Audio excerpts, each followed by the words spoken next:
Oh. Hello, my name is Harry and I recently graduated from my degree studying physics and biomedical science at Dublin City University here in Ireland. I've made this channel with the hope of achieving a number of goals, the first of which is helping any of you watching this in applying to graduate entry medicine.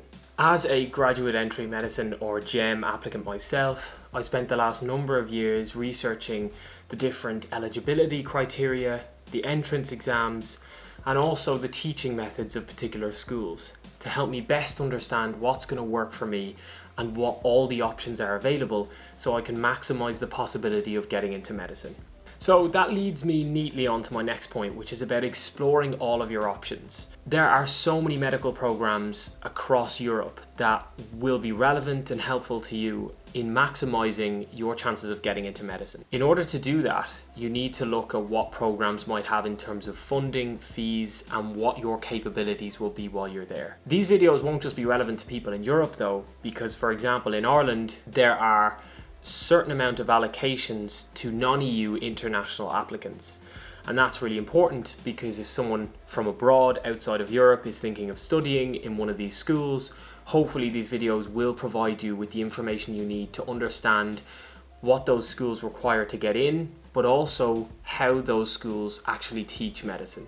So a third and very important goal of these videos is a deep dive on the certain aspects of the medical application, in particular the GAMSAT. So for anyone that has heard of this exam or maybe you've sat it yourself, we all know how taxing and extensive this exam is. So what I want to try and do is, particularly for students who don't have experience with the GAMSAT, provide a foundation to show you how you might begin to study it. One of the difficulties that I really struggled with was actually getting going with studying the GAMSAT. Once I was in a routine and I knew the key things that I wanted to look at, it was much easier to set time aside to study the GAMSAT.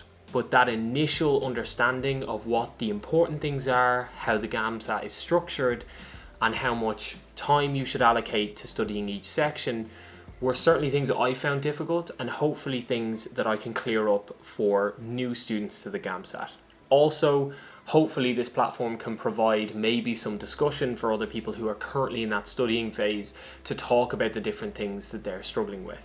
Just a quick side note as well, I do have some experience with the UCAT, so if people are interested in talking about that, because it is obviously a criteria, particularly in the UK, for medical applications, then I could do a video on that, but again, it depends on what people's preferences are. So a final and really important aim of these videos is to hold some interviews with healthcare professionals and students in different roles and from different backgrounds to hopefully help you guys and myself as well to better understand the healthcare system. I think one of the important things when thinking about studying medicine is not just understanding the role of a doctor, but also understanding all of the other roles that you would be working with. And so hopefully over the course of this experience and making these videos, I will interview a number of different people to give us all an insight into what exactly they do, how they enjoy the job, what are the challenges that they face, and how their role integrates into others in the healthcare system. I should point out that these aims and goals of mine are just goals from the outset, and I am definitely open to any suggestions and ideas that anyone might have, and in fact I would love to hear them. That would be really helpful. I'm obviously very new to all this, so I really appreciate anyone's help. And finally, I want to thank everyone that has really encouraged and helped me to start doing these videos. It's quite an undertaking and it's quite daunting, I guess, at times, especially as someone who doesn't really have experience in front of the camera. So hopefully these videos will get better in time. For now, I just want to say thank you to everyone, and of course any likes and subscriptions to this channel is really appreciated at this point, because obviously I'm just starting out, so I really appreciate your support. Thank you and see you very soon.